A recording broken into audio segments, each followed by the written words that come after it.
Got it. I don't have any sort of fancy intro. This is Chad, everybody. Most of you, I don't know who's gonna watch this, but I got like 8 subscribers, so we'll see. I mostly just want to talk to you. Um, Yeah, no, that's great. You have a channel then?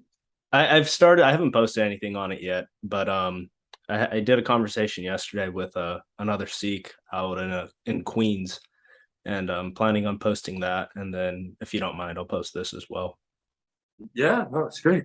Um, so um, I'm really curious about AA and sort of um, what the community is like and how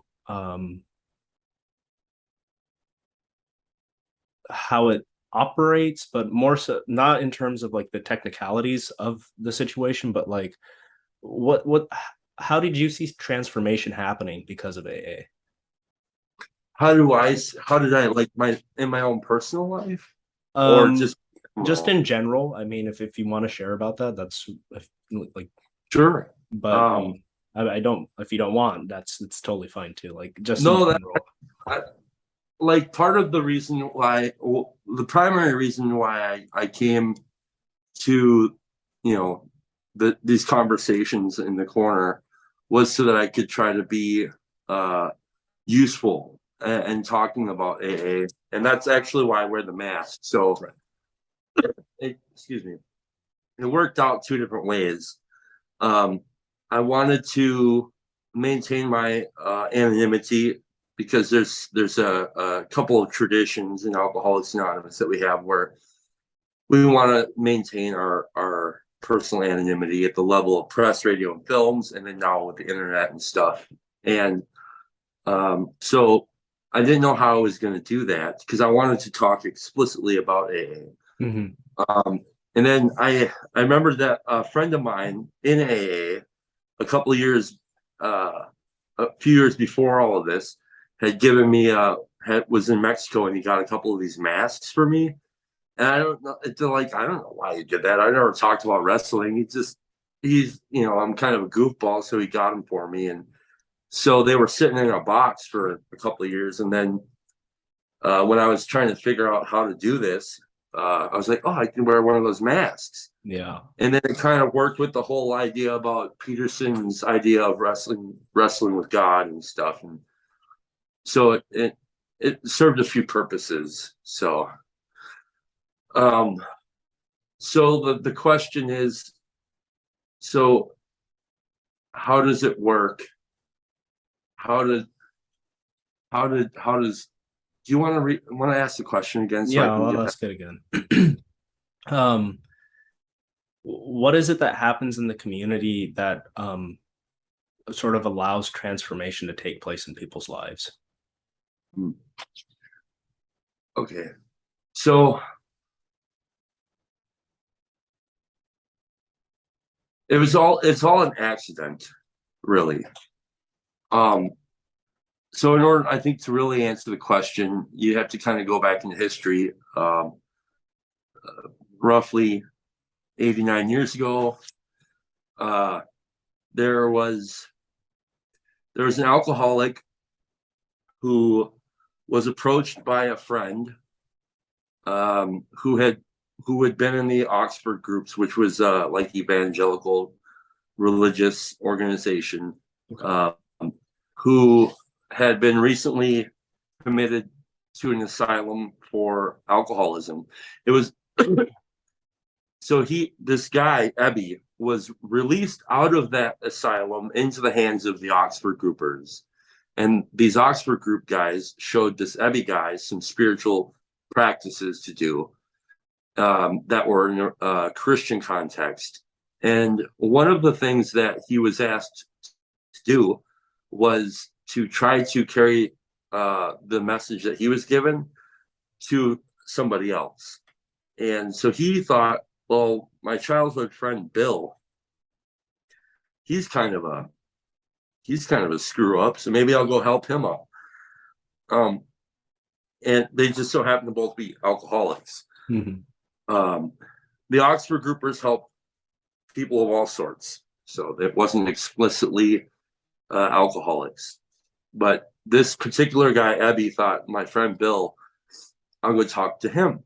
And so Ebby goes to talk to Bill, and Bill is bothered by the question. Now he doesn't stop drinking immediately, but he's like kind of amazed that his friend Ebby is sober, because Ebby's the kind of person like, if I'm not a drunk, Ebby's a drunk, right? Yeah. Meanwhile, Ebby's like, I'm not a drunk, Bill's a drunk. Yeah. And so Bill is bothered by the question of his alcoholism, and he'd been going lower and lower down in the rungs of his life and deeper into alcoholism for several years. He at one point was a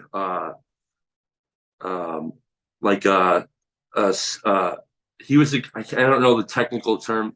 In AA they say, oh, he was a stockbroker, but he really wasn't. Okay. What he tried to do was he put together groups of people who would buy stocks, and so he put together packages of information for people who would eventually buy stocks. And so he loses his job, and he's basically unemployed for a couple of years. He's offered a job after the stock market crash in 29. He's offered a position a couple of years later under the condition that he doesn't drink. And he's about to make like $1 million. I mean, his job is the most important thing in his life. Mm-hmm. And so he's like, okay, I'll sign on the dotted line. I'm not going to drink. And he's so excited he's going to get his job back in the field that he's in. And what ends up happening is, to his astonishment, he drinks again. Right. So he drinks against his will. He drinks through a time that would have been the most important time of his life, and he drinks again. He's like just baffled by this. Right. And so he's back on this. He's back drinking again for a year or so when Ebby comes to him. So I mean, he's devastated, and he's like, he's living at his parents-in-law's house with his wife. His wife is working, he's not. So he's falling apart all over the place. And so he, of course, he's intrigued by this question that Ebby has.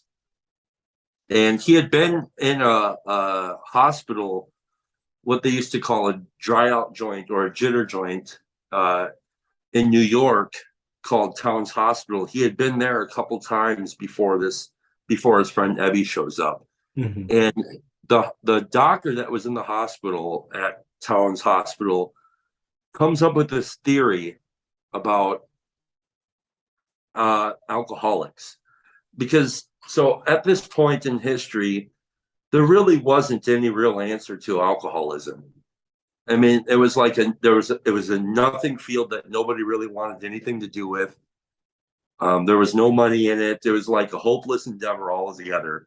In fact, often doctors didn't want to tell these alcoholics that they were alcoholic, unless it would serve some good purpose, because it was just a hopeless situation. If you were alcoholic, you're basically screwed. Unless you have like a religious experience, Mm-hmm. then the pattern was you drink until you die, or you quit, and then you find you can't quit, and then maybe you drink until you die, or you basically kill yourself or something like this. It was like just really hopeless situation for alcoholics, historically, going back as far as they've been crushing grapes. So, I mean, they were trying everything. Doctors and everything were trying everything, and nothing was working. But this one doctor, Dr. William Silkworth, he's working at this hospital for several years, and he starts to notice something. So he notices that there's really two different kinds of alcoholics happening here. Mm-hmm. One of these alcoholics, he might come in with the jitters. He might come in physically addicted to alcohol, but he'll stop or moderate. He'll stop and be physically separated from alcohol, detox out. He'll leave the hospital, and his life gets better, and he never returns. Mm. You know, he's able to just stop. He's able to put the plug in the jug and walk away from it, no problem. But then there's this other alcoholic that he noticed. And this person looks a lot like this other guy. But once he's separated from alcohol and he detoxes out from alcohol, it's a matter of time before he drinks again and he comes back in worse condition. Mm. So he's started to notice that two different kinds of alcoholics. There's something like an acute alcoholic, which is the first guy, or as we'll call him, a heavy drinker. Mm-hmm. Then there's this other guy who is the real alcoholic, who's a chronic alcoholic, who once he, and this is what he noticed. The chronic alcoholic, once he puts once he puts alcohol into his body, there's something like an allergy that manifests, which an allergy is an abnormal physical reaction, right? And so typically an allergy would be like if you eat strawberries, you might break out into hives and a rash or whatever it is. So that's why he calls it a theory of an allergy. It's not necessarily an allergy, but he looked at the behavior of the alcoholic, the real alcoholic, where once he starts drinking, something happens where he breaks out into an insatiable desire for more drinks. Mm-hmm. Right. And so it looks like like for me, the way that this would manifest, it would have been like it's like 7 o'clock at night and I'm drinking like it's last call. Yeah. You know, I'm drinking like somebody's about to take it away. Yep. And normal drinkers don't do that. Like they're able to have a half a drink. They might even be able to have 6 drinks and stop and they're fine. Like I could be 2 sheets into the wind or whatever, and I still need more. It like as the night goes on, I drink faster. And so that's the physical manifestation of the alcohol. That's what the allergy looks like. Also, they call it the phenomenon of craving, which only happens when I put it into my body. Right. Right. So then now here's the other defining factor. Once I'm separated from alcohol and I detox, for some reason, it could be trivial. It could be the end of a great day. It could be a bad day. It doesn't really matter. But for some reason, I can't manage the decision to not drink, no matter how great it is that I follow the rule of don't drink. I always end up circling back and I pick up again. Mm-hmm. Then I kick off the allergy and I'm stuck in this cycle. So this is what makes me a real alcoholic. The chronic alcoholic is once I start, I can't control how much I drink. And once I stop, I can't stop starting. Right. Okay. So that's the difference. Now, like a heavy drinker, he can stop or moderate. You know, maybe the wife says, I'm going to divorce you if you don't stop. And he's like, oh, crap. So then he stops and he never drinks again. His life gets better. He puts the plug in the jug, yada, yada. So it's very important to talk. When Bill was told that by the doctor, that this allergy idea, he's like, that makes perfect sense. It's me. But that in itself wasn't enough to keep Bill sober. Later, when Abby comes to him and says, I have some spiritual principles I can offer you that will help you. They've helped me. He's like, okay. He drinks again and he lands in the hospital. And as he's drying out in that hospital, the things that Abby was telling him were like, maybe if I do what he says, I can get better. So he starts to do what his friend Abby tells him. He's in the hospital, I think, for like 8 days. He does something like the steps. They didn't have the steps at that time. They had a general, real rough draft of these spiritual principles to practice. And as soon as he leaves the hospital, well, while he's in the hospital, he has like what he calls like a white light experience, which I guess looking at it from today's terminology, I guess it would be more like, it was almost like a conversion.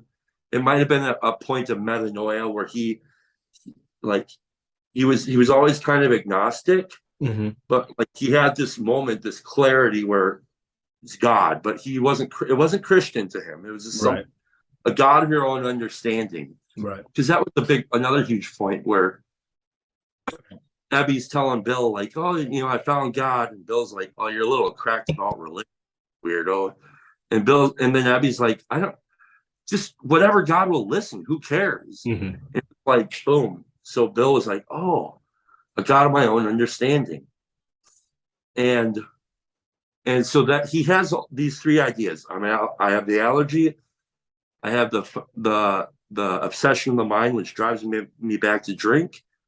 Okay, I have that, and then I have these spiritual principles that I could follow, where I observe what I've done in my life, I clean up the past, and I seek a God of my own understanding, and then I help somebody out. And he has all this happen in a matter of like 5 days. Wow. He takes this concept, and as soon as he leaves the hospital, he will spend the rest of his life trying to find alcoholics to help. And the first 6 months, he didn't help a single one of them. But so he's like frustrated because like nobody's getting sober. Mm-hmm. So he goes, there's two stories about this. He goes to his wife and he says, I don't know, Lois, I don't understand why these guys aren't staying sober. And then she brings up the point. She says, well, Bill, you are.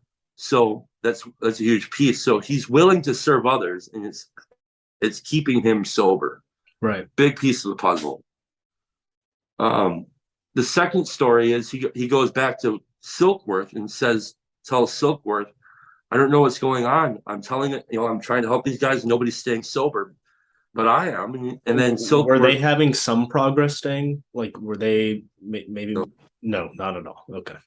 Nope. And he's really frustrated by this. He's 6 months sober, but he's trying to help people. They're not staying sober. And Silkworth asks him, well, Bill, what are you telling them? And then Bill says, well, I'm telling them they got to have this spiritual experience, and, they got to like help people and stuff. And then Silkworth's like, that's what you're telling them? He's like, yeah. He's like, well, that's why it's not working. Just go meet God. You'll be fine. It's like, you got to tell them the truth about your situation. Mm-hmm. And you have to come with a message that has depth and weight. Mm-hmm. So, because he had read William James's Varieties of Religious Experiences, and Silkworth tells Bill, he's like in the book Varieties of Religious Experience, everybody who has their religious experience has it on the cusp of falling into hopelessness. Mm-hmm.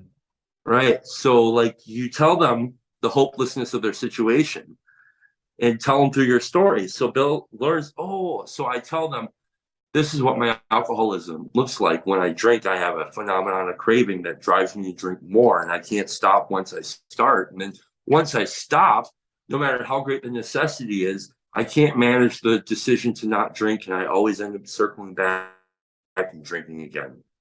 And so that's a real hopeless situation. Like when I go into detoxes and try to share my story with guys, and we're trying to do this, I don't go in there with like this huge flowery, bubbly experience. It's going to be wonderful. I mean, we'll try to end on that as much as we can, like near the end of telling all that. But before I can even get there, we have to talk about the reality of the situation. And and the reality isn't, if you keep drinking, you're going to die, because that's not that scary either. Because like at the end of my drinking, I was okay with dying. Right. Like it was like, okay. The real realization was, it's not going to happen fast enough. I'm probably going to spend the next 30 years of my life drinking like this. Yeah. That was far more terrifying than, well, if you keep drinking, it's going to kill you. It's like, if you keep drinking, you'll just keep drinking, and you'll just keep drinking until eventually, maybe if you're lucky, it'll kill you. Yeah.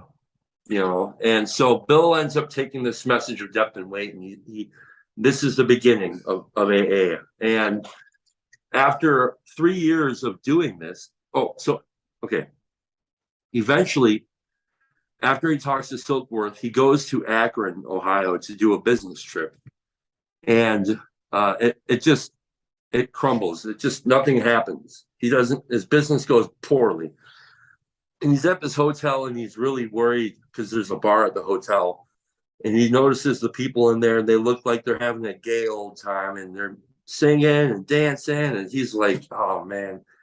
So he gets nervous, and he goes over to the phone directory, and he starts calling all the churches and Akron to see if there's any Oxford groupers or something. Is there a drunk I could help? Right. And eventually he finds somebody. This happens Mother's Day, Mother's Day in 1935, and the guy says, yeah, he gets a hold of this lady. She says, I know a guy you can help.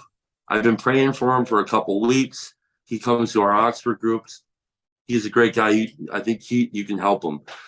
And it's this proctologist living in Akron, Ohio, who is about 15 years older than Bill. He's a doctor, like I said. He's been trying a spiritual solution in his life for a long time, but he doesn't know why he keeps drinking, and he's not really. He also thinks nobody else really knows what's going on with him, although everybody does. Like everyone can tell. Yeah. right, and everybody's kind of encouraging him to talk, and he's not talking. So this is part of the illness of alcoholism too, like this silence and isolation. I'm not going to tell you what's going on with me. Why would I do that? You know, and so he's basically dying, and so he agrees to, fine, I'll meet this Bill guy. I'll give him 15 minutes. So he eventually goes and he meets with this Dr. Bob guy at a neutral location. And I've been to the room where they met. It's about the size of it's a mud room, maybe. It's like 7 feet by 7 foot room. It's a mud room to the entrance of a house. He says, I'll talk with him for 15 minutes. They're in there for about 4 hours. And what happens is Bill brings him a message of depth and weight. He tells him, this is what I got. I got the allergy. He's just telling this guy about his own experience with drinking and the spiritual malady, the feeling of separation between God and himself and people and himself, and this pitiful feeling of uselessness. He's telling Dr. Bob all of this story about himself.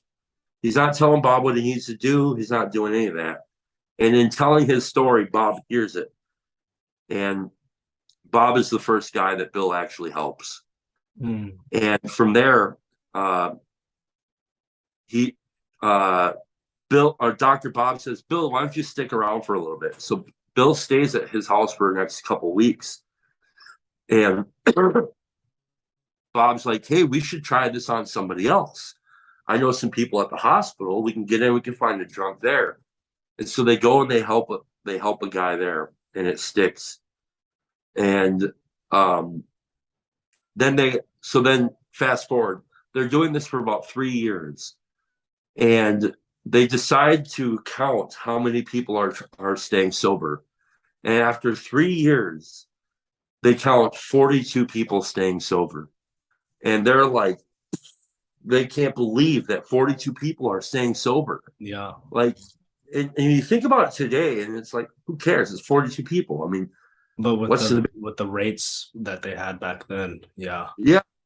But I mean, even today, I mean, just think about this. Like, so they're living 42 people is a lot. It's a big deal. Yeah, I mean, they're living in a world where 0 people stay sober. Right.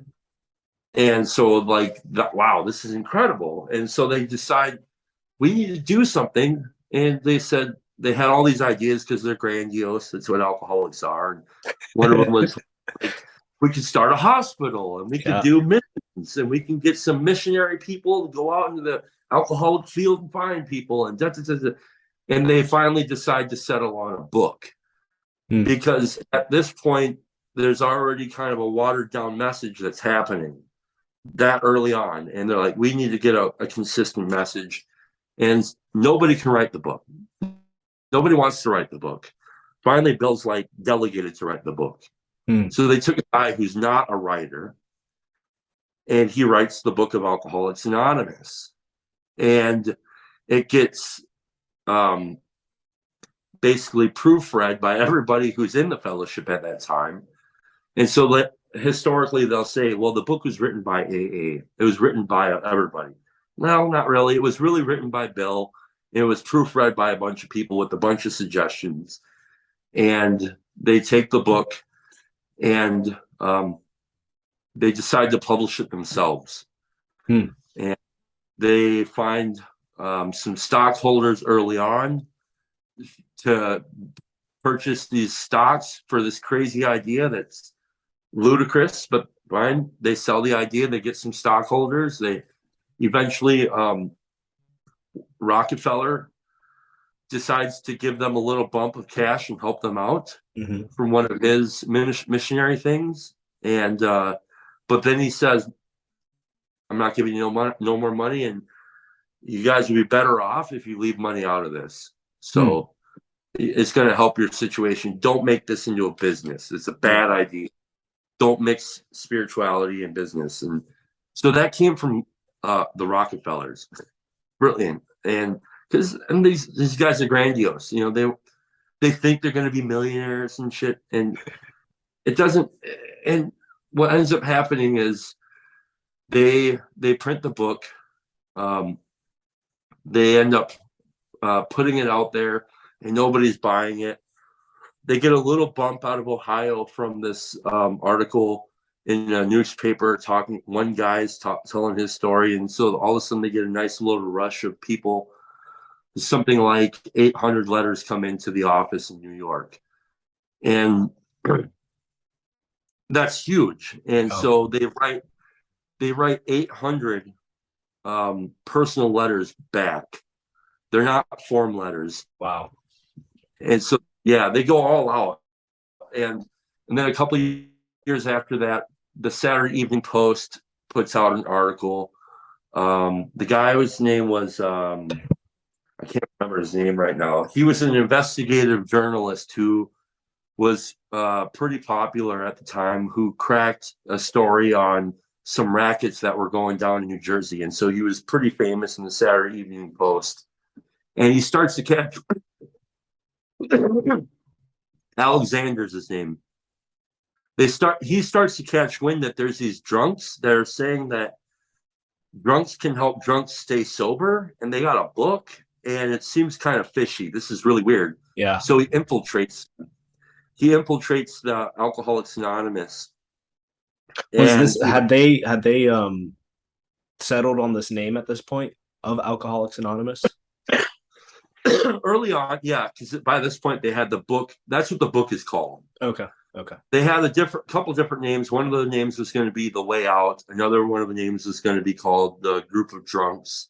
Another one supposedly was called The James Gang because they were reading out of the book of James. Okay. But then somebody brought up Alcoholics Anonymous. They thought that was stupid. And then they go to the Library of Congress to see what kinds of, all the names that they had were all picked other than Alcoholics Anonymous. Oh, wow. And so they said, all right, we'll use this one. Yeah. And that's the name of the book. So the book came first. Okay. And again, this guy, Alexander, I can't remember his first name. Anyways, he's like, I'm gonna catch these guys in a lie. So eventually he goes to these drunks in New York to ask them some questions, and he asks them, hey, can I see the books? What do you guys got? What kind of, and they're like, yeah, here, check it out. Stay with us a month. We're happy to show you everything. So he spends a month with people in AA in New York. He goes to New York. He goes to Akron. This is the only two places in the world where it exists right now. Okay. And he ends up becoming astonished at what he's seeing. He's mind blown by this. And he writes his article. There's a massive flood of people who are interested in Alcoholics Anonymous after this happens. Later on, Jack Alexander is his name. Jack ends up becoming an actual board member on the board of Alcoholics Anonymous. Okay. Yeah, I mean, so it was just every step of the way, it was like this. They couldn't have planned it, you know, because all the plans they had were terrible and they just didn't work. And the book was written from the standpoint of here's what we did that didn't work, and here's what we were like, here's what happened in our lives, and here's what we're like now. And it gives you the set of the process of recovery in a matter of excuse me, basically 164 pages. And the idea was that people would get the book and they'd start to read it and maybe take the steps, and then they would eventually go out and help other alcoholics. And that's exactly what happened. Then the fellowship grew up, and which later became known as Alcoholics Anonymous. And they started going into hospitals immediately, eventually started going into prisons.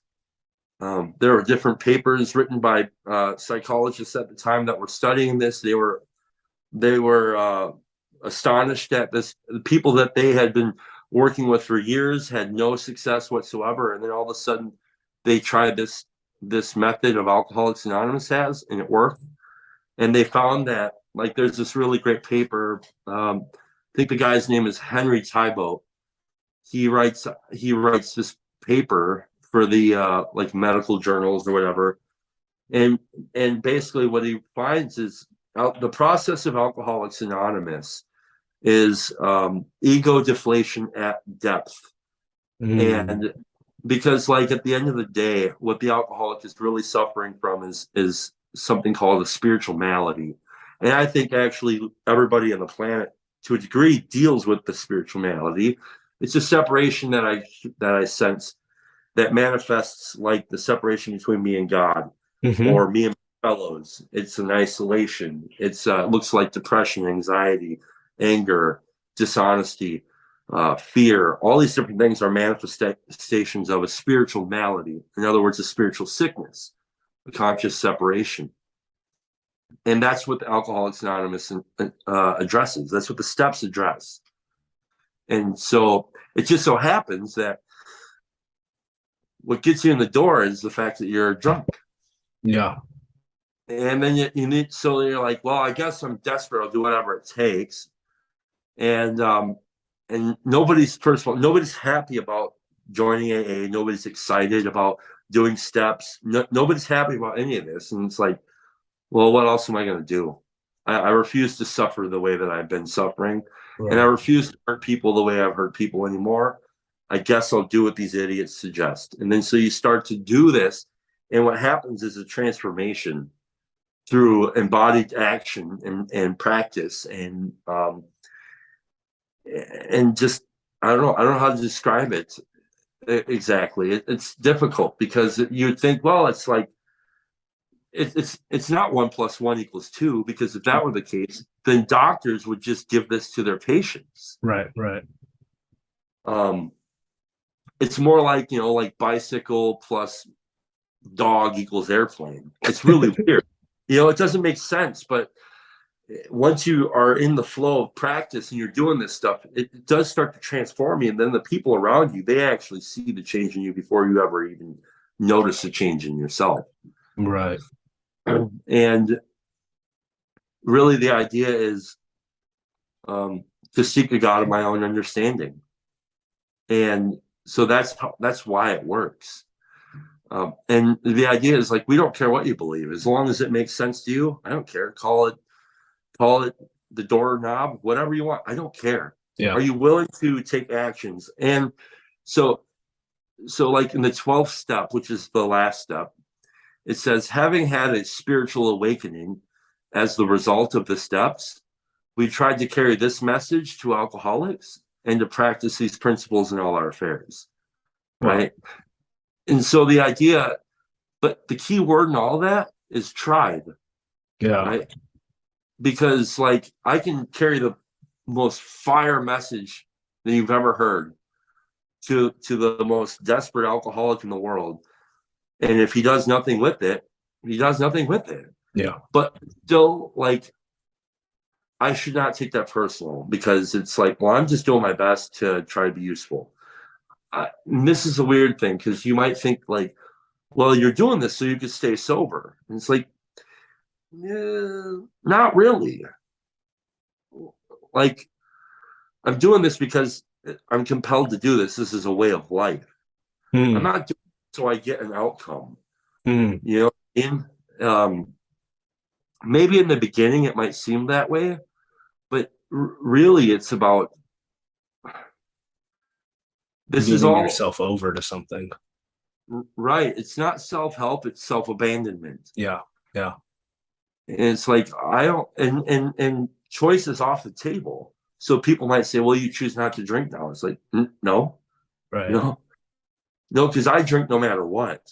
Yeah. So I do this instead. It Right. has nothing to do with choice. We could play word games if you want with it, but at the end of the day, I know the truth about me is I'm a real alcoholic. And I know the kind of freedom that's on the other side of the bottle. I know the kind of freedom that's inside of that bottle. Yeah. Although I also know it's a lie. Yeah. But it could be true for Doesn't feel this like it when you're drinking. right. And it's Yeah. like so I'm the kind of guy where I'll let alcohol do a lot of things to me in Hmm. exchange for what it provides for me. Right. So I need to find a power greater than that. And I found it in I did find it in God of my own understanding, but I didn't find that my own understanding until later. Right. Right. You know, You had like abandoned yourself first and the understanding came later. yes, and it's still coming. Yeah, of course. Right. And so like the first, 8 years of doing this, those Christians bothered the hell out of me. I didn't it bothered me. I Yeah. would go to the church and I would sit there and I would think, because I would just go once in a while just to seek and see what's happening. Maybe there's something there. And I would really like the message. And a lot of it was stuff I had already embodied. Hmm. But then I would sit there and I wonder, what are these people doing Monday through Saturday? And then I would get really bothered by the word savior and I would leave.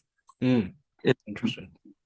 eventually, um, I reached a depth of my understanding where it wasn't enough. I felt like there was something missing, and I didn't want it to be Christ, man. I just didn't want it to be. I didn't. I was like, this is the last thing I wanted. Just like the last thing I wanted was to be an alcoholic in AA. Yeah. Nobody wanted that. But I was like really bothered. Like, how do they even conceptualize this? It doesn't make any sense to me. Yeah. And so I learned something earlier in my sobriety where I would say things I didn't really believe. Mm, Like I heard my heroes in AA were talking how there's a particular book of literature in recovery, and it's not that great. It's not real AA. I would hear my heroes talking about this. And so I would just adopt what they'd say, and I'd never read the book. mhm, And then when I hear other people talking about that book, I would tell those people that book ain't real. It's stupid. mm. And one day I noticed myself doing that, and I was thinking, I never read the book. Why do I say that? Why Right. am I Right. saying Why am I saying somebody else's words? right? Yeah. And that was a real revelation to me. And I was like, wow, maybe I should just read that book. Hmm. And so I read the book, and the first line of the book said, "This is not a book. This is not a program of recovery." Like, yeah, it said right there. Great. But I learned something valuable then, which I would carry over later when I was finding that the God of my understanding needed to grow, and that something that the Christians figured something out. I don't know how. So maybe I'll just start reading the stupid Bible. And I was listening to an audiobook called The Chronological Sayings of Jesus Christ. Chad, could you hold it for a second? Because this is going to drop us, and Yep. I got to upgrade. But I'll send you another link in just a second. Okay. Sounds good. All right. All right. Sorry about Okay. that. Yeah. So So you started so reading the Bible. yeah, I got this audio book because a friend of mine had told me some years back before this, if you ever decide to read the Bible, read only the red words.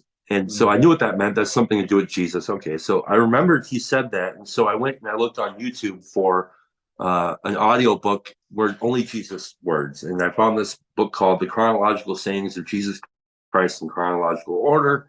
And I'm at work and I'm listening to it, and I'm starting to be intrigued by it, like things like there's like some of the first miracles he does, he tells people, "Don't tell people I did this." And I was like, "What? I never knew that he said that. I didn't know that." And so I started becoming just a little more open. And about like an hour or so in, I get to this story um, uh, in Mark 5 about this they call the demoniac, or his name is Legion. Mm-hmm. And I hear that story, and I stopped the audiobook, and I was like stunned. I was like, "What?" And I rewinded it, and I listened to it again, and I'm listening. And by the time I listened to it the second time, I was on the other side of the glass. I don't know what happened. It wasn't something that I tried to do. It wasn't an act of will. It wasn't, it was totally out of my hands. It was like, son of a bitch. Like, and looking back, like trying to make sense out of it, I think I just seen myself in Legion. Yeah. He was just a guy with a bunch of character defects who was spiritually sick. And, and this miracle happens where he's relieved of these things. And what really got me was at the end of it, he goes to Jesus and he says, "Hey man, can I come with you?" And Jesus is like, "No, why don't you stay here and help your friends and tell them what God did for you?" And Mm. I think that was really it, because I was like, I'm already doing that. Yeah. Thank God. And so I'd seen myself in the story. I think that's really all it was. And what it did, the real miracle of it, was it removed the desire and the need to know the technical, like, well, explain how the resurrection happens, or explain this. Like, all of those questions were gone. Mm. They meant nothing to me anymore. And I don't know how to explain that. Was it because that relationship had been forged? Yeah, that's a great way of looking at it. Yeah. Like, because I had already seen tons of miracles in Yeah. that whole 8-year period, Yeah. things that I couldn't explain. So I knew God was. There was no question about that. And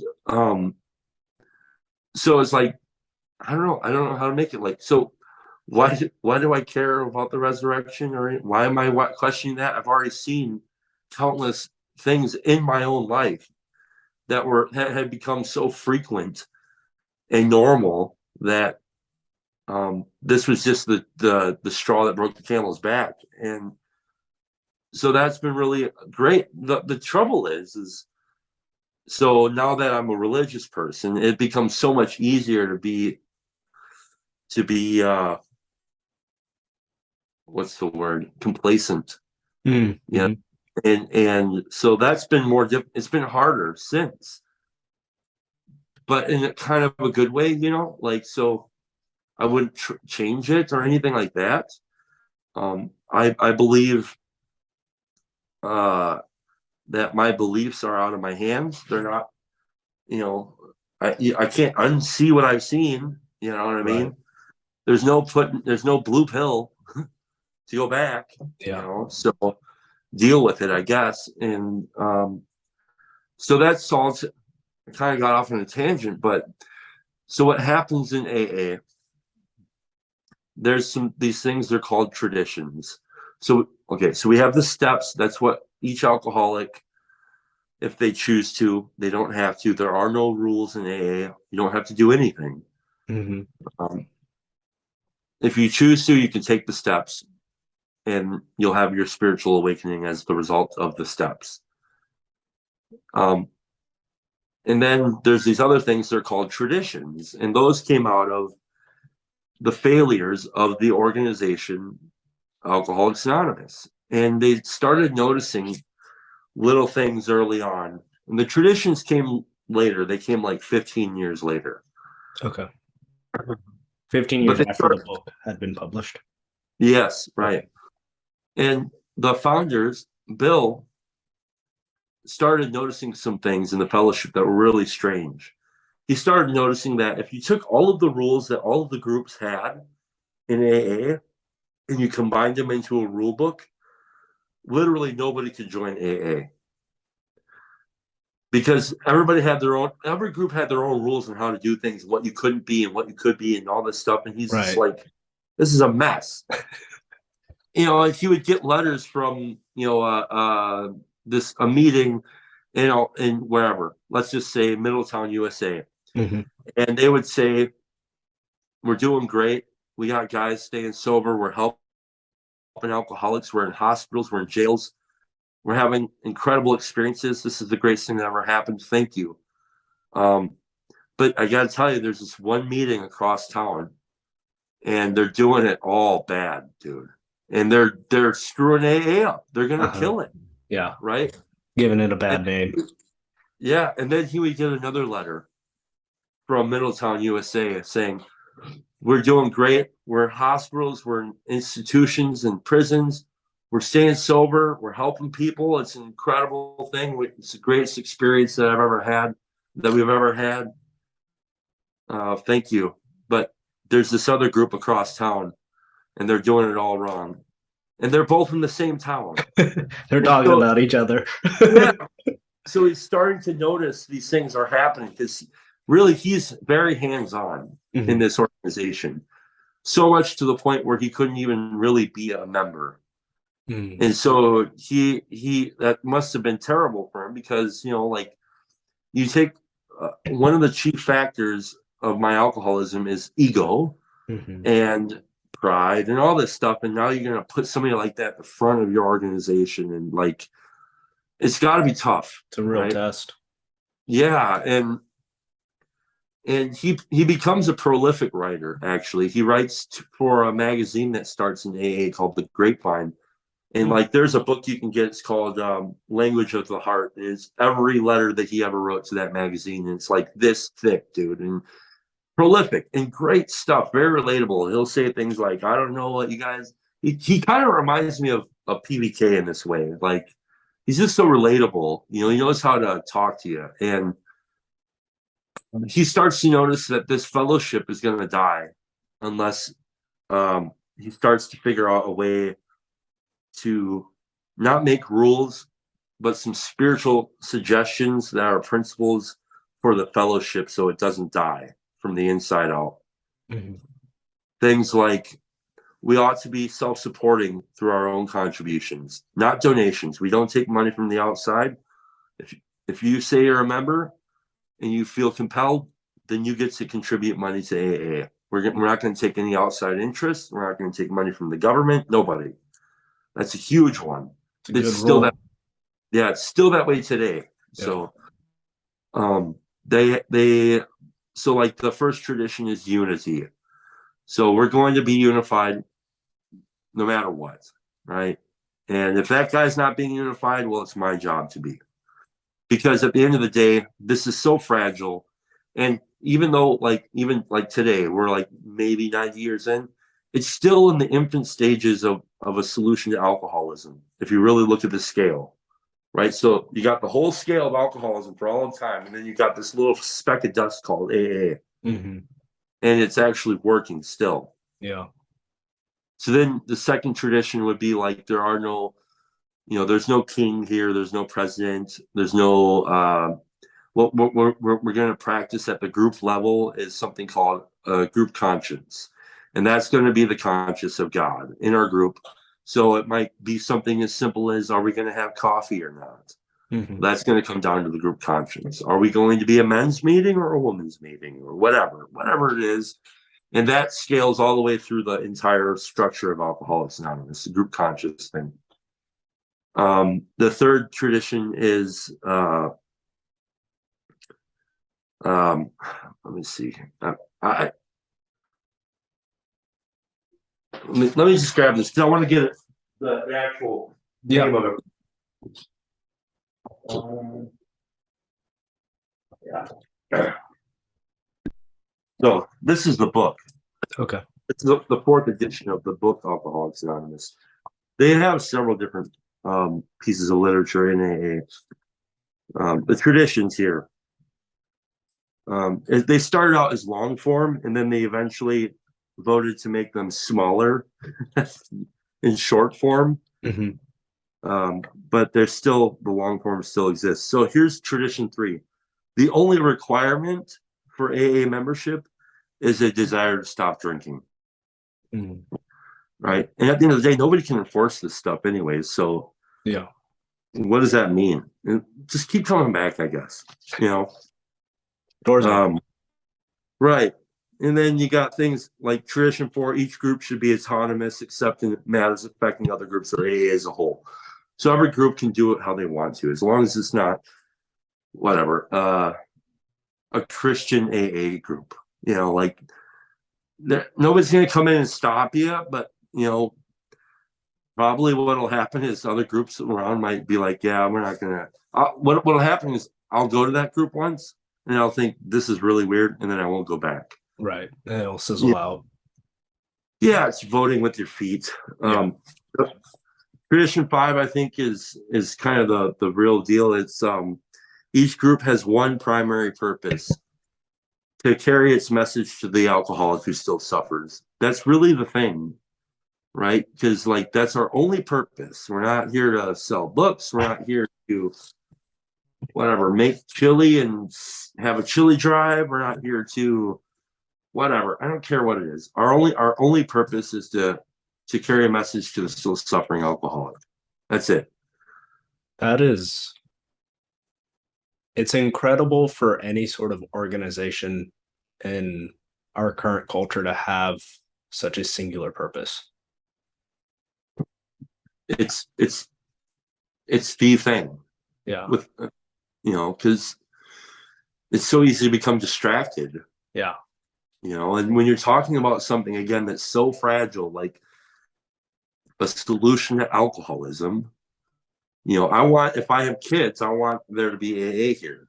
Right. I want there to be AA for my nephews and countless people, right? So I keep this tradition in mind.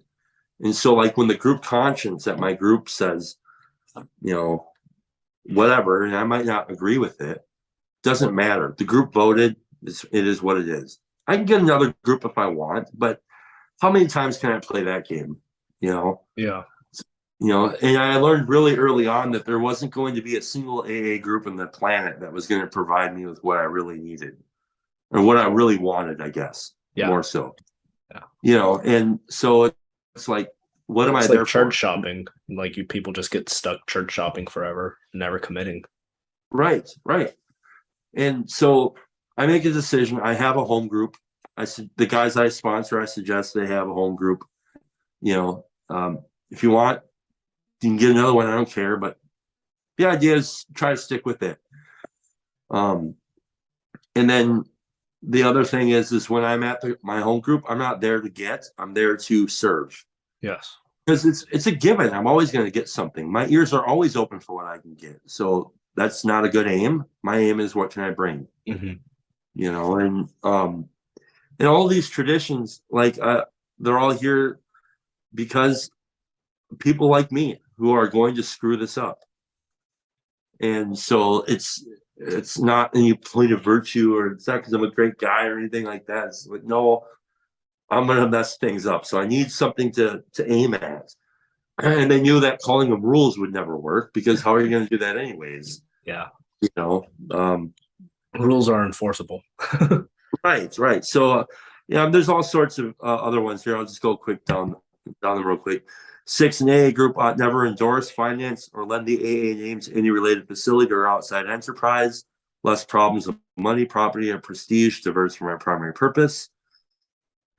8, Alcoholics Anonymous should remain forever non-professional, but our service centers may employ special workers. So, like, I'm not going to sell the steps to somebody, right? There are people who work in the field of alcoholism and drug rehabs and stuff like that. Some of them are even members of AA, but when they're there, they're not members of AA. You know what I'm saying? Like they're not going to sell the steps to them. Yeah. 9, AAS as such ought never be organized, but may create service boards or committees directly responsible to those they serve. In other words, we need to find people who know how to actually get in contact with printing presses and stuff like that, and We need to actually be able to send, books and other literature to places in the world. And so those people are going to work at World Services in New York. They're paid workers. Nobody's going to volunteer for that. So, there's that. 10, Alcoholics Anonymous has no opinion on outside issues. Hence, the AA name ought never be drawn into public controversy. So, like, we don't give a shit. Like, I don't care if you're Democrat, Republican, if you're, it doesn't matter. None of that.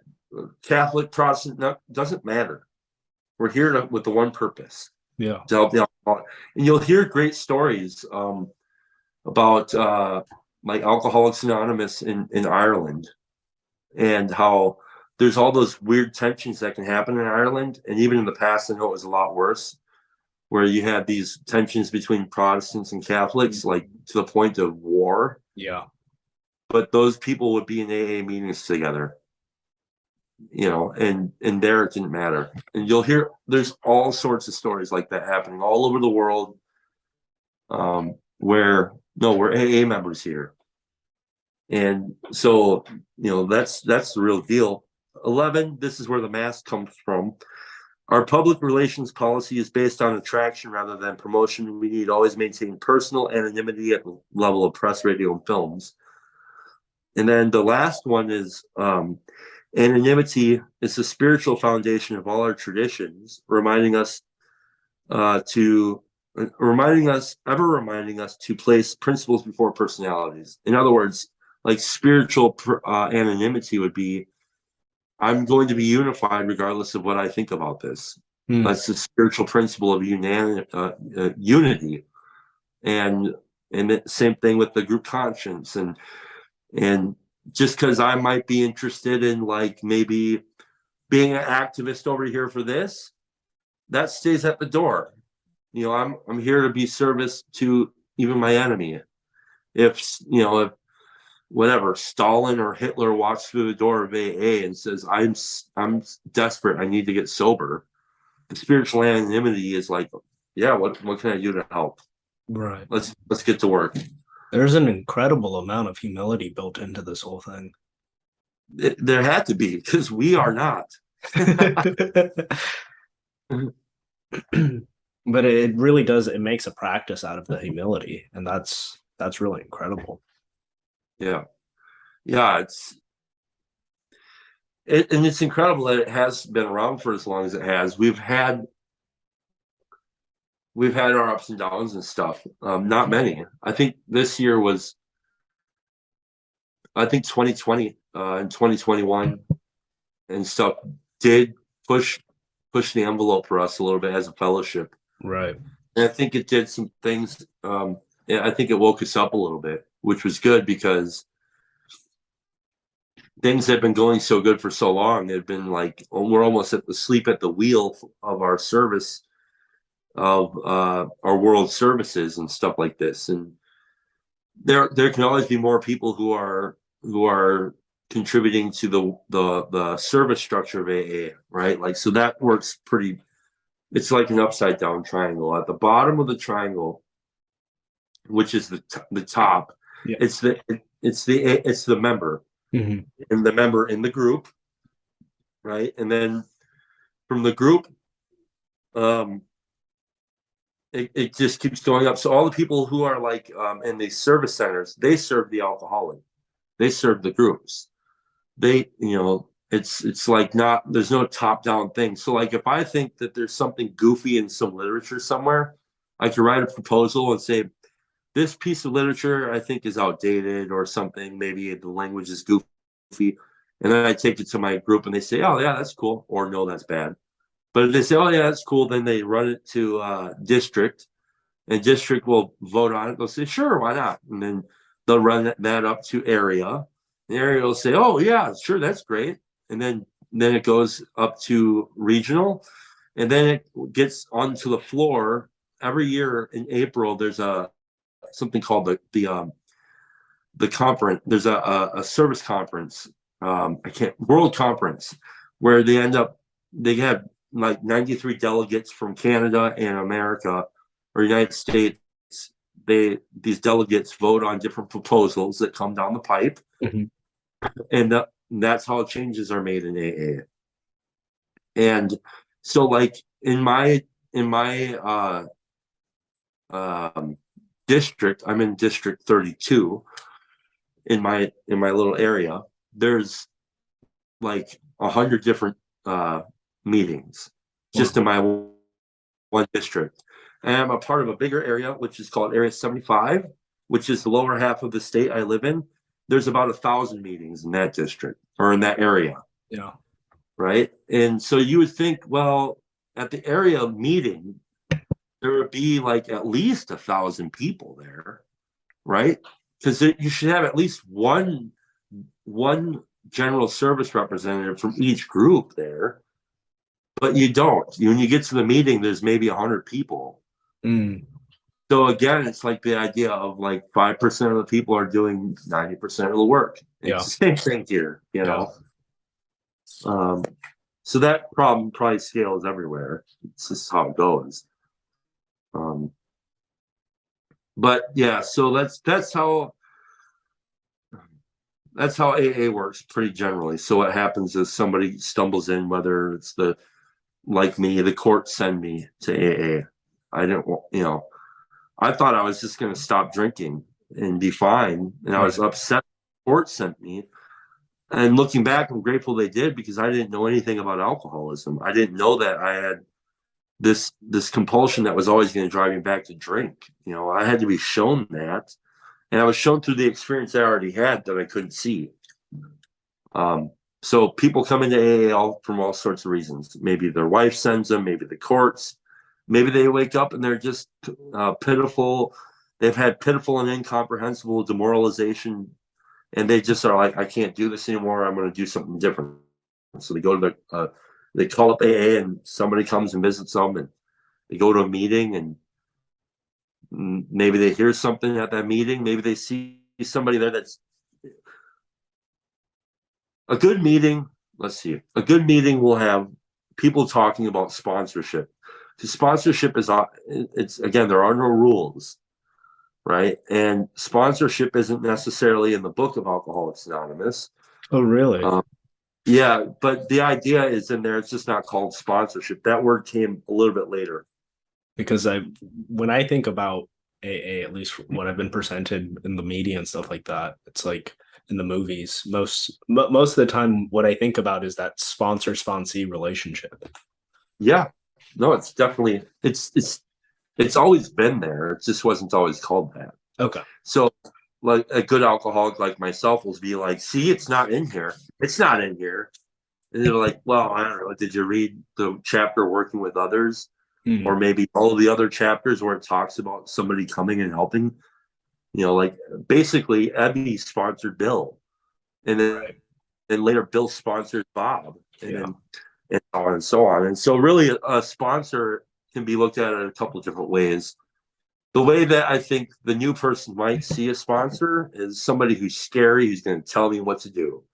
Or maybe maybe they're going to try and act like my babysitter, or maybe they're going to try and act like a drill sergeant. And I've had all those thoughts before. And there are people who want to do that from time to time, but it's pretty rare. Mm. And maybe you're looking for that, you Hmm. know. The second sponsor I got, I was looking for that, and he never gave it to me. Thank God.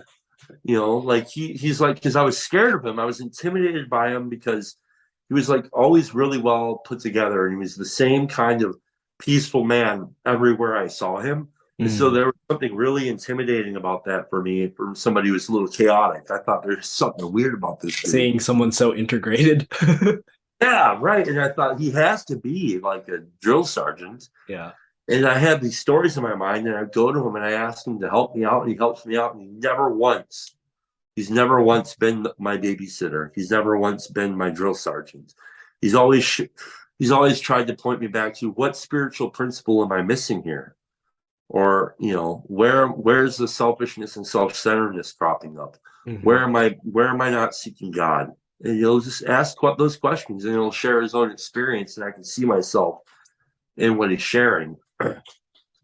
And Because really, that's what it's all about. It's about trying to help somebody find the God of their own understanding, and you don't want to give it to them. You want them to find it. And Yeah. so, we point to the spiritual principles. The principles are where it's at. Because I don't care. They're you could be any walk of faith, and the principles, in my understanding, are always going to be the same. It's not like somebody's creating new spiritual principles out of the ether. They just Right. are, Yeah. you know. And so when you go to a meeting, if you're listening to this and you think you have a problem or something, and maybe you want to make a change or whatever, find a meeting, and hopefully in that meeting you'll find people who are laughing, and they seem to be pretty well put together. They might be a little intimidating. They're Mhm. probably talking about a solution to alcoholism. Ask them, will you please help me take the steps? And by the way, they'll walk up to you because they'll ask you, are you new here? No, they know you're new, Yeah. but they're just being polite. Yeah. But just take the suggestions and put them into action. That's the thing I found. Like, so I knew that there was no rules in Alcoholics Anonymous. That was kind of freeing, right? There's no rules. I can do whatever. But for me personally, I came to a point where I realized I had to adopt some rules, some principles for living in order to live. And so it wasn't a top down thing. There's this line in here in this book. It says, there are those wait, what does it say? I want to read it because it's important. It says, there are those who are naturally incapable of grasping and developing a manner of living which demands rigorous honesty. One Like more time. people that make it. Could you say it one more time? There are those are who are naturally incapable of grasping and developing a manner of living which demands rigorous honesty. Mm. And so when I really heard that saying for the first time, I realized that there was nobody who was going to place demands on me. And I could start to notice in my own experience that because I wasn't living up to the way that I wanted to, that's where I can feel the demands of rigorous honesty. When like my poor living or my poor acting in the world is kind of choking me. That's the demands. It's like, oh, you're not fitting, you're not being the man you would like to be. So maybe why? Well, maybe it's because I'm not doing this, I'm not doing that. And that's where I really start to feel the demands of rigorous honesty. So a picture is coming together of how AA is kind of doing the reverse process of what alcohol does to you, where alcohol is like you give yourself over to this thing, which slowly, uh, drains away your agency over time and makes you more and more like there's rules to alcohol, right? Alcohol has its own set of principles, and slowly, you keep giving yourself over to those principles. And then this is like a welcoming back, and it's not enforcing the principles in the tyrannical way that alcohol does, but it's giving you this space to give yourself something, give yourself over to something else positive that is then going to um, allow you to embrace the things that work. That's right. That's wild. That's yeah. It says yeah, because like if you're paying attention to your own experience and you're willing to be honest with yourself about it, you'll know. Like you'll just like exactly like you said. I mean, it's like you'll you'll know. I don't know. It's hard to explain, but you said it perfectly.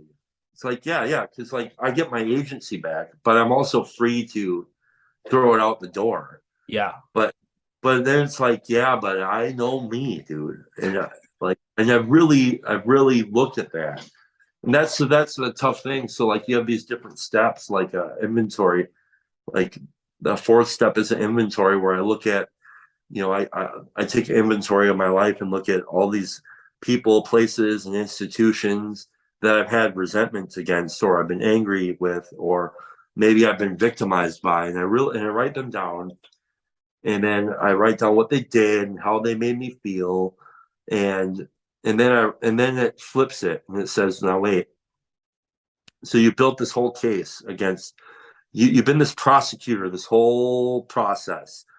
Now, what I'd like you to do is I'd like you to get up from the prosecutor's table and go sit at the defendant's table once and try and look at things from the other side and really do that, because we know the truth, right? We're going to drink if we don't do this. So as best as you can, do this. And it has some prayers that suggest some prayers for me, where I do this. And my sponsor, the first time he pointed this out to me, it was like it was the first time in my life where I'd ever actually really done this. And I spent like 2 hours in my garage going over this list and looking at each person, every one of them, and seeing how I was just like them, and how if I was spiritually sick in the way that they were, I would have done exactly the same thing. Yeah. And in fact, I have, and maybe I've done worse. And like that's where the truth lies. It's like, wow, we're all kind of bumbling idiots on this rock and can't figure this out. And then my sponsor said, Chad, you really talked about wanting to be forgiven and stuff, but maybe you should be willing to forgive. And like those kinds of things were revolutionary for me. It was like, yeah, how am I to expect any forgiveness if I'm not willing to forgive even the worst person on the list? And it just starts to shatter the entire frame of how you've seen things. And it puts things in a new perspective. And then you tell these, after you've listed all this stuff and you've done this inventory and stuff, and you write down your own mistakes of where I was in each person on the list. I write down where I was dishonest, afraid, self-seeking, or selfish in some manner. I write all those things down. I get this whole list, and then I go through and I write down a fear inventory, and then after that, I write down a sex inventory of people I've had sex with or I've not had sex with, maybe. And I write down again, where was I dishonest? Where did I arouse jealousy or suspicion? Or who did I harm? It has all these questions, real simple questions. And I answer them to the best of my ability. And then that's my inventory. And when I'm done with that inventory, I'm just sit with somebody else. And the book says I can do this with the priest if I want, right? I can find a closed-mouthed individual and I can share this with. I did it with my sponsor. And he matched me one for one on every one of those things. And what happened was I was terrified to tell him this stuff. But this is where the real change, one of the beginnings of the real change starts to take place again. Because now I'm taking an action where I actually start to outgrow my fear. And God's letting a little more. And I'm spilling it all to him. And I realize I'm just another person on the rock. And I'm no different. I'm really not. Mm-hmm. Like there was a time, there's this lady, when I was a kid, I was at church, and this lady asked me to come and clean out her barn. So I did. And when I was cleaning out her barn, I found an old box that had old coins and dollars in it, and I stole it from her. And I didn't tell anybody. And I left it off of my fourth step, because I was afraid that my sponsor wasn't going to pick me up for meetings. I was afraid he wasn't going to help me out anymore. I was afraid he's going to look at me like a big piece of shit, How old were you? I was like 16. Okay. And so I was afraid to tell him this. And eventually I got sick enough in my sobriety to where I was like, I heard something in a meeting and that came to mind. And I was like, oh, I got to tell him. So I tell him. Mm-hmm. He's like, great, now you can go make an amends. Mm-hmm. And it's the first amends I ever made. And when I got on Facebook and I got a hold of this lady and I said, do you remember me? She's like, oh yeah, I remember you. It's great to hear from you. How are things going? And I said, it's good. I'm a member of AA and I want to make amends. Do you remember when I was cleaning out your barn? She's like, yeah. And I said, well, I stole this money from you and I want to pay you back and apologize. And she's like, oh my God, you stole that? She's like, I blamed my brother for stealing that, and we haven't talked in years because of it. And so I'm like, oh my God, dude. And she said, I love you so much. Thank you for telling me that. Oh. And she's like, and I'd like the money back. So I paid her for it, but what I learned there, like the things I do harm people I never meet. Yeah. And the actions I take in Alcoholics Anonymous that are good actions can help people that I've never met. Yeah. And so it's all craziness. And so like that's another thing. You you write the inventory, you do the fifth step, you tell the stuff to somebody, you get some insights, you find out what your character defects are, and then step six, you become entirely ready to have God remove all the defects of character. It's like coming entirely ready is kind of like having your I'm saying uncle, uncle, please, please, I'm ready, Yeah. And then in step seven, we humbly ask him to remove our shortcomings. Mm. So the prayer is, my creator, I'm now willing that you should have all of me, good and bad. I pray that you now remove everything that stands in the way of my usefulness to you and my fellows. Grant me strength to do your will. That's the prayer. That's the 7-step prayer. And then I try to act that out. And then it says in the 6-step prayer, it says, if you have some things you're not willing to surrender, pray until it comes, right? So God, I know I want, I got this thing. I don't want to let it up. I don't want to give it up. I don't know what'll happen to me, but help me be willing. So, I might think that's not going to do anything, but I've had those experiences where things have changed in me because I just continue to pray for the willingness. Yeah. And then after the step 7, asking him to remove our shortcomings, we move into step 8. We make a list of all the people we've harmed and become willing to make amends to those people. So what I'll do is, like the guys I work with, we'll take everybody that's on the list in the inventory. We'll go through all of that and we'll find out everybody that needs to be made amends to. We'll get I'll have them write a letter how they want to approach this amends. We'll talk about it when they're done with each one of them, and then I'll say, okay, now go make the amends, just like I did. And I go out and I make the amends, and I don't blame. We're careful never to blame the other people. We never bring up their shortcomings. We just say, here's my side of the street. I harmed you in this way, and I want to if I can, I want to make it right. Can I do that? And is there anything else that you'd like to talk about? And you make the amends. Sometimes they throw you out of your office and say, you're a piece of shit. Sometimes they say, oh my God, I love you. Thank you. Pay me back. Either way, I made the amends. Yeah. Right. And then in step 11, it's stop in prayer and meditation to improve our conscious contact with God as we understand him, praying only for the knowledge of his will for us and the power to carry that out. And it's just seek God, seek him. Like there's God couldn't, what if you were saw it? That's really the primary aim all the time. Seek God, seek God, seek God. When you're pissed off at God, seek him anyways. Doesn't matter. That doesn't matter. And then from there, like I said, the 12th step is having had a spiritual awakening as the result of the steps. We try to carry the message to other alcoholics and to practice these spiritual principles in all our affairs. Excuse me. And that's it. So like the first 9 steps are like, in my mind, they're just fundamentals of the game. And then steps 10, 11, and 12 are like these, they're like, that's being in the game. Oh yeah, step 10, I forgot to say. Step 10 is continuing to take personal inventory and making amends immediately. So that's why it's life. This is gonna drop off again in just a second. So okay. One more time I will do this probably. Sorry. No problem. Yeah, it was a little faster that So yeah, so that's the basic gist of it. And if people drink again, which they do, whatever, come back. I don't care. Like you drink, big shock. Alcoholics drink. Right. And sometimes you'll have people who are, like, oh my God, they drink again. It's like, dude, what are you talking about? They're alcoholics, Right. and I think really one of the great miracles in my life, it was, I was about 4 years sober.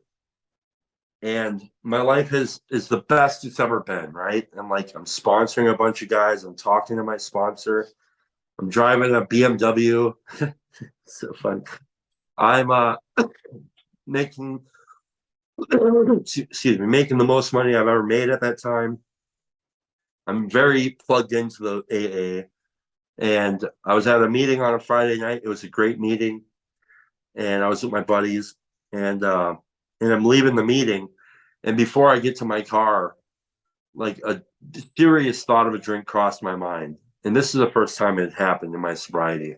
Mm. It scared the shit out of me because I was like, oh my God, dude, what is going on? And I freaked out, and I called my sponsor, and I'm like, what is going on, dude? He's like, what do you mean what's going on? I'm like, I'm sponsoring guys. I'm in the book. I'm going to meetings. I'm, doing well in life. I'm treating people good. I'm seeking God. Like, what is the deal? He's like, what do you mean? He's like, it happens because you're alcoholic. That's why we do this. Because you don't know what you're going to look like the day that alcoholism comes knocking. Right. You don't. Like, and if I did, I wouldn't need this program. And so what happens is because of the process of the steps, the problem is removed, and I'm placed in a position of neutrality, safe and protected. That's what the book calls it. And so, like, when a thought like that comes up, sure, it's alarming. It's like, whoa. But they say you recoil from it as from a hot flame. It's like, whoa. It's weird, you know. So I've not had to pick up another drink.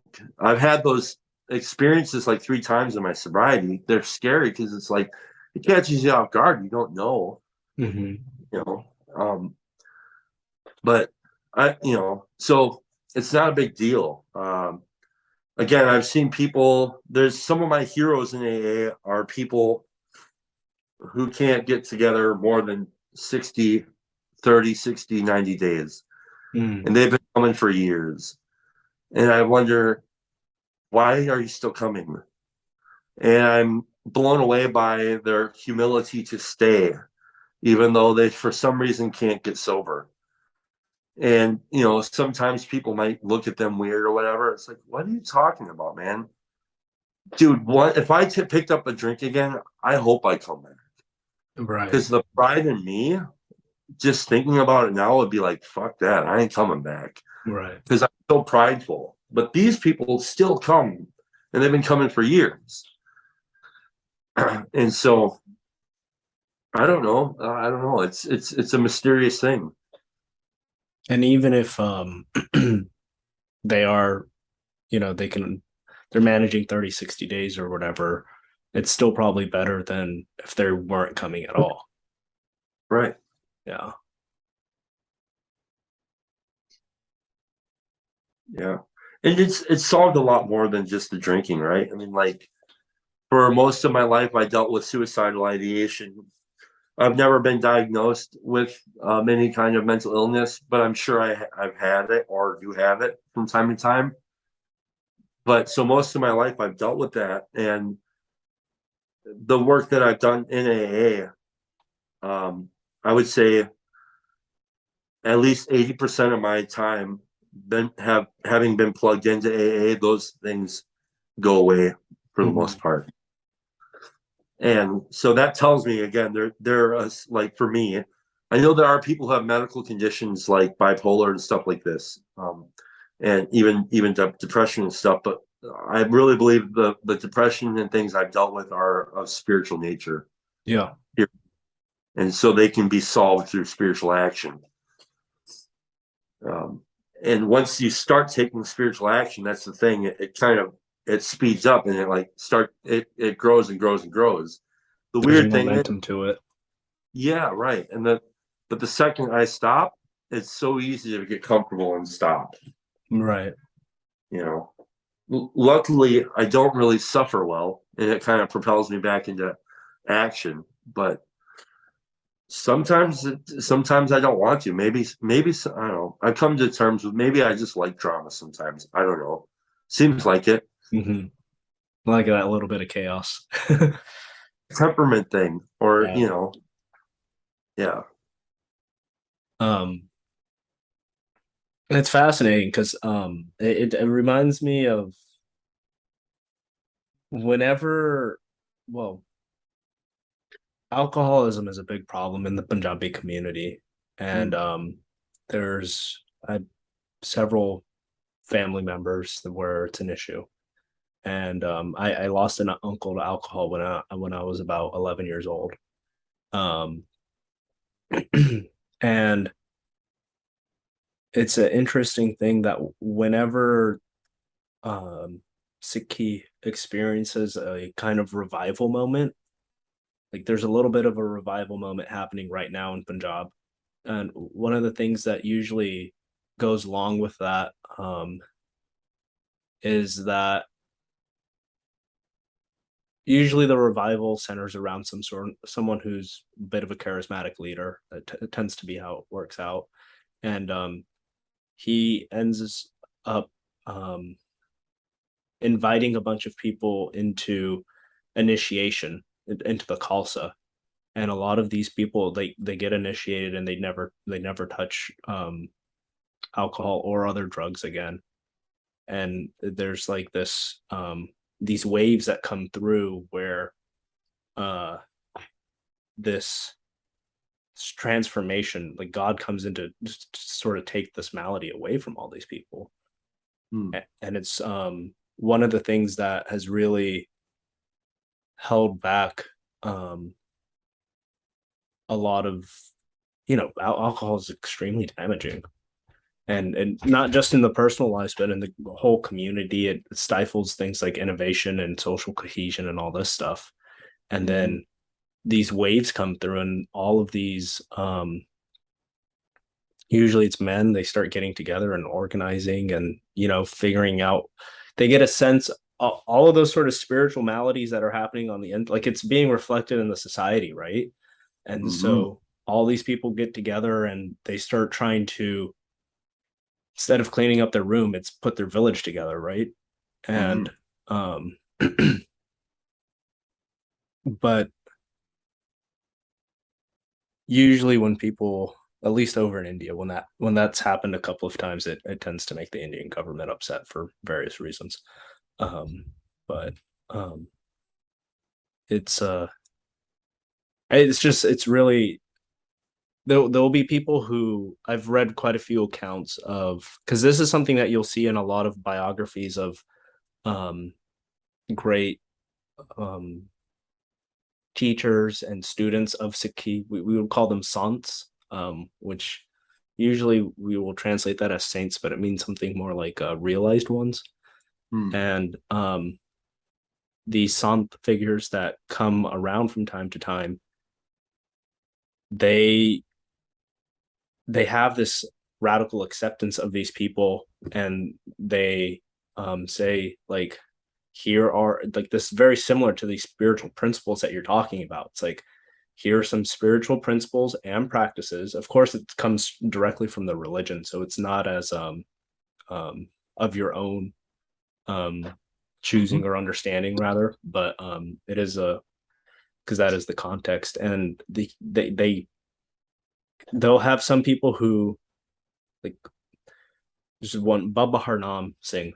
He would invite these men who are struggling with alcohol, and like, okay, like, here are the practices you need to do, here's the principles that you ought to follow, that type of thing.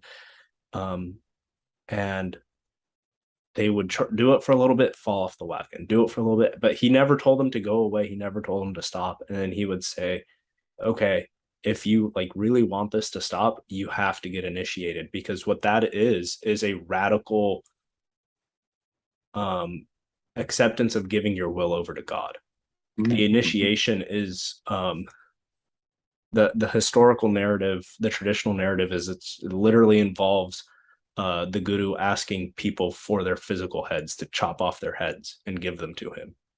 And so it's this radical, my will is not my own.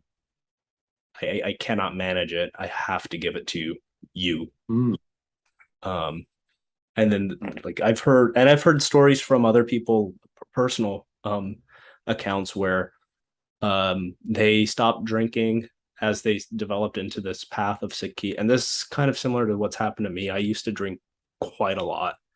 Um, and as I have embraced this, my religion and these spiritual principles and practices, my relationship with God, he's like, he takes it away from you in this odd way. And I had a conversation with a fellow last night over in Queens, and it sounds like he used to drink a lot too. He had a much more, my transformation's been a lot more gradual. He's had more of a radical shift, and I think he's almost got about a year sober now. And it was like a 1 second sort of split thing of realizing that he had to live for not himself. um, and yeah, I'm really grateful that you were able to share a lot of this stuff, because there's a lot of resonance between what you're telling me and what I've read about and experienced myself in certain ways. Um, so Yeah, it's amazing because like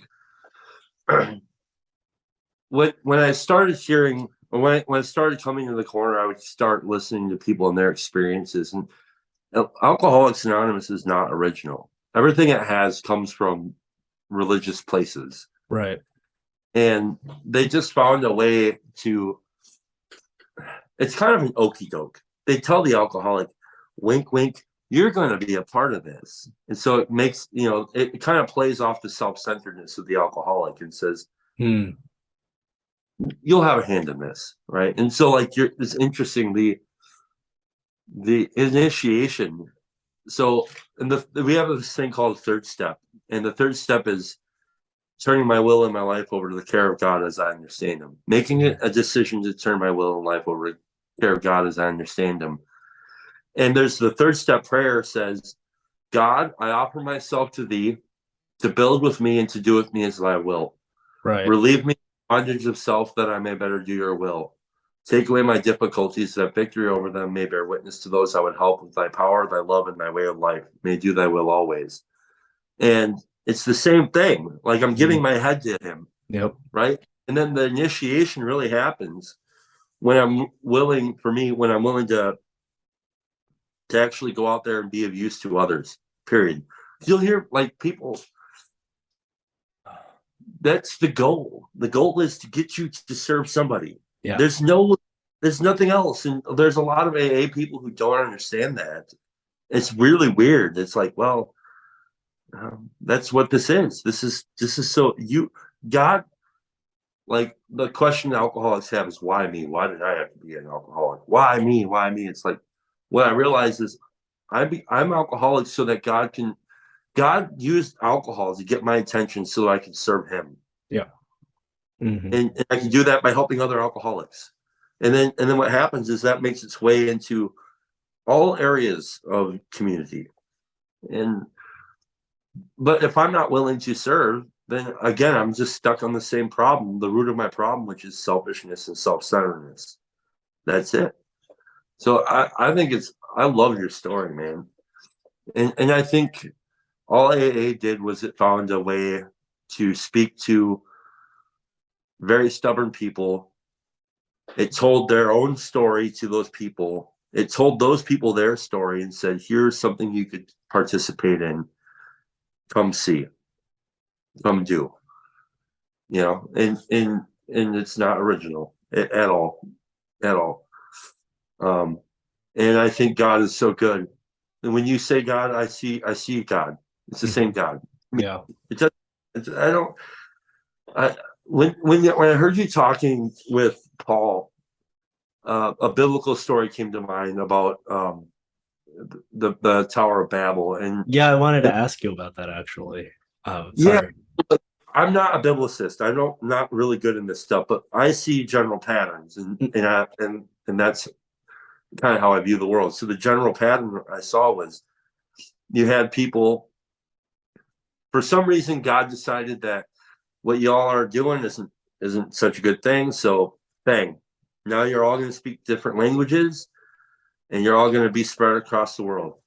And so, like when somebody says God, to me, they're just saying the same thing that I'm saying. Mm-hmm. They maybe have different nuances. And now we have language. We're trying to figure out what that means. I think that's what this corner does a lot of. Yeah. What is it that you're doing? What is it you're saying? And it's interesting. I can kind of see.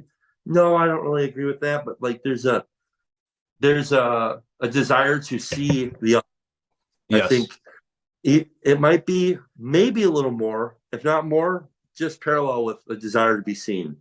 Yeah. And it's a great thing. And I think we try to approach that the best we can with humility, because what the hell do we know? We're just, honestly, I mean, seriously, Yeah. like if I look at my own experience, I can see like I really don't know shit my whole Right. life. So why do I think I know something now? Right. So what I can rely on is my past experience, and then paying attention to the things I do today that are actually useful, and then try to integrate that. So Cool. There's a line in Gurbani where Guru Nanak says the Muslim says Allah and the Hindu says Ram, but they're talking about the one. And so it's like I'm a big it's been built into my tradition where it's like, yeah, everyone's talking about God. Like God is like, how are you gonna be able to point at anything else? Like that's just what there is. right. I mean, even when you said was it Sant? Sant, yeah. Yeah, it's the same thing. Yeah. Like that, I see that, and I'm just like, it's so close. There was a few words that you said were just like bang, bang. I'm like, wow, it sounds exactly like this other thing. Yeah. Not only does the word sound really close to it, but what you're describing sounds actually really close to it too. Yeah. It's like, can we just be okay with that? And then like see like the idea that AA has a spiritual anonymity is something that is I tried to bring into this space as best as I can. I try not to get too frustrated with the theologians. I know they're enjoying their time with that, and I like some of that sometimes, but I'm trying to practice spiritual anonymity around that, and just there's something that Bill Wilson talked about, which is very valuable, that everybody has the right to be wrong, and Yeah. and I try to keep that in my forefront, because I know I've been wrong so many times, and there's been so many people who gave me the right to be wrong, and they just let me hit the wall until I could see something, and it's tough. It's tough to do, especially when our axioms are getting pulled on or whatever. Yeah. You know. Cool. Well, right on. I don't really have much more in terms of related to AA, but that I wanted to ask you. You've laid out so much more than I could have even asked you about. So I really thank you. That was great. Thank you, man. I appreciate you having me so much. It's really cool. I don't get to talk about this stuff often, so I only get to talk about it in a very general way. And I'm the annoying AA guy who's like, "Oh, that's like AA." Like, so thanks for letting me lay No, some more. I mean, what you're describing, I think, is it sounds like the most natural American spiritual practice that could arise. Like Mhm. I don't see how you could have like that seems like a very uniquely American form of spirituality. Mhm. This sort of the freedom that is allowed there in terms of the freedom of your conscience, a God of your own understanding, and even the fact that it's related to alcohol seems very American to me. And the um, time born and all that stuff. Yeah. yeah, right. Yeah, that at the beginning of the 20th century and stuff like that. Like, Yeah. And uh, it's like you said revival, which was, yeah, it's like, yeah, every alcoholic has that, really, when they hit bottom, You can't you can't have a revival unless you're dead. So Right. that's really it. It's like, and it's hard to explain because there's been times before I got sober where I knew that I wanted to not drink and I shouldn't drink and I should stop. And I would tell people I'm going to stop. I would even tell myself that I'm going to stop. Yeah. And then I would drink again. And there's a weird moment. I remember for me the moment that it really happened. And I don't know how that happened. I just remember it like I remember the first time I see my wife. Mm. You know, like it's a powerful moment, and it's woo. But I like woo, so that's like I don't know how I don't know. In other words, I can't will myself into this, and a lot of it is in God's hands, whatever that means. I don't know. It's mysterious. It's very mysterious. Definitely. Oh, his ways are not our ways, right? Thank God. Yeah. It'd be pretty boring otherwise. We'd just make it too easy. Mm-hmm. Or everything would be terrible if God's ways were our ways. I don't know how much I would want to. I'm terrified of thinking about what kind of world that would be. The world that we think that we want. Yeah. Well, we've been trying, man. No. Yeah, we have been trying to make the world we think we want, haven't we? Mm-hmm. That's why I think that's why those of us who are out there who are willing to seek Him and serve, we at all cost, that over everything, at all costs over everything, and yeah, it's important. Yeah, it is. But it's one of those things where you feel like we need everyone on board for this thing, and it's like it's a terrifying prospect to seek Him over everything. It's very scary. And it's abandoning yourself like that is a terrifying prospect if you don't. Like I've that's something that was really like in Sikhi, the problem is home, I me, and you have to give up your I me, and it's that's the thing that's the most precious to you, right? Like that's what our whole current this whole ascendant religion about the sacred self. It's all about how important I am, and I mean, I definitely have had to, like that's the religion that's ascended in our culture. That's what I was raised in a certain sense. I mean, my parents did a good job protecting me, but the world is a lot larger than my parents, and so um like it's a real, yeah, it is attractive, and it makes you the center of everything, and like that's it's but it's a kind of tyranny, and it's just it's difficult to abandon yourself, and it's really really hopeful to me to hear a story like a sort of arising spontaneously in history and giving people all these practices to abandon themselves. Yeah. So this is interesting. You just brought this to my mind. So like all the alcoholics know that the alcohol is kind of like the catalyst. It's the thing that brought us to allow me to serve myself, right? Self-seeking. So like let's say in our culture, the Western culture we live in, we all might have different beliefs about the higher powers or different things like this, or maybe there's none, maybe there's no God, whatever, I don't care.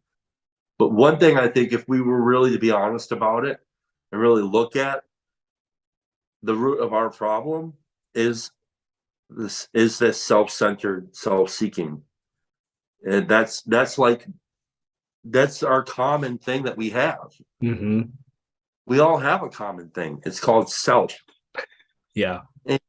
And like if we could figure out how to convey that message in a way that's real and not cringe or whatever, it's like that's why I'm so adamant on, well, let's share our stories. Yeah. That's how I could see you. I think that's why what Vanderklay is doing is so beautiful, is I remember the thing that I fell in love with what Vanderklay is doing is I listened to him and Job talk. And I was like, dude, he's doing the AA old timer thing. He's Mm, just letting the guy, and he's making it so that he can just reveal himself.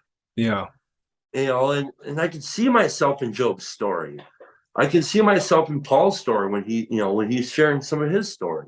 yeah, And everybody, all the Randos, all these different cats. It's like, so if you're aiming and you're able to search where we have the similarities, yeah, I'm selfish and self-centered, and that's a problem. And well, what's the opposite of that?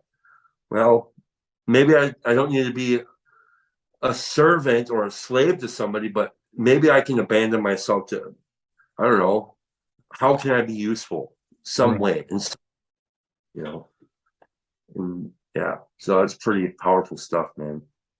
We got to figure out a way to take that little s self and give it over to that big S self. Right? um, and there's a Mr. Rogers quote where I he's love talking. I love Mr. Rogers. um, he he's talking about when Christ tells you to love the Lord your God with all your, what is it, heart, soul, and might, and to love your neighbor as yourself. And Mr. Rogers he says those two lines. He says, and I've always had the sneaking suspicion that maybe those are the same thing. And and I think that like in Guru Granth Sahib Ji, what the goal is to be able to see God in everybody. Like it's like you are everywhere. And it's just because when you the only time you don't see God is when you're kind of concerned with what's going on with you at the expense of everybody else, right? And so when you can see that he is in you and you and you, and then like, but it gets like people get freaked out by that because then they think that because there's a way in which you can interpret that and then it falls back into the secret sacred self thing. So right, it's very right. precarious situation. Right. Know which gods are in you. Yeah. That's a good, yeah. Like this line in the book Alcoholics Anonymous that says, deep down in every man, woman, and child is that fundamental idea of God. Mm-hmm. And like for a long time before I was ever became religious, I'll read it to you real quick. This was the God that I was seeking. It says, um, it's on page 46. It's very powerful. It says, yes, we of agnostic temperament have had these thoughts and experiences. Let us make haste to reassure you that we found that as soon as we were able to lay aside prejudice and express even a willingness to believe in a power greater than ourselves, we commenced to get results, even though it was impossible for any of us to fully define or comprehend that power which is God. Much to our relief, we discovered we did not need to consider another's conception of God.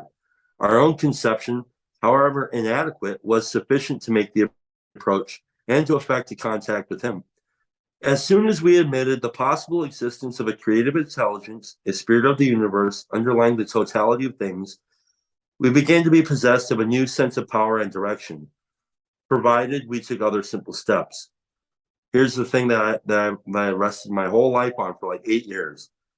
We found that God does not make too hard terms with those who earnestly seek him.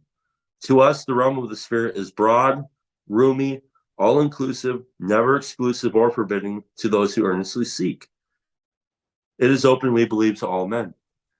And like that idea, just seek him. Like God could and would if you were sought. He never told me how to find it. Yeah. Like, because they know me. If I find it, I'm going to stop looking. And that's kind of the problem that I ran into once I became religious. It's like, now I have to work even harder to seek him.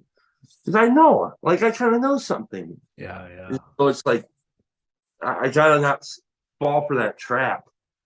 And the best way that I found that I can seek God is to serve my fellows. That's my sponsor always tells me. If you want to get closer to God, go help his kids. Yep. Period.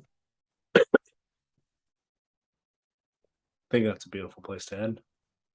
All right, man. I appreciate you, man. Thank you so much. Thank you. This was great. I learned a lot. It was really beautiful. Well, maybe we'll talk again in the future here. I'd be happy to. Yeah. Cool. All right, All right, Chad. bro. Yep. Yeah. Have a good one.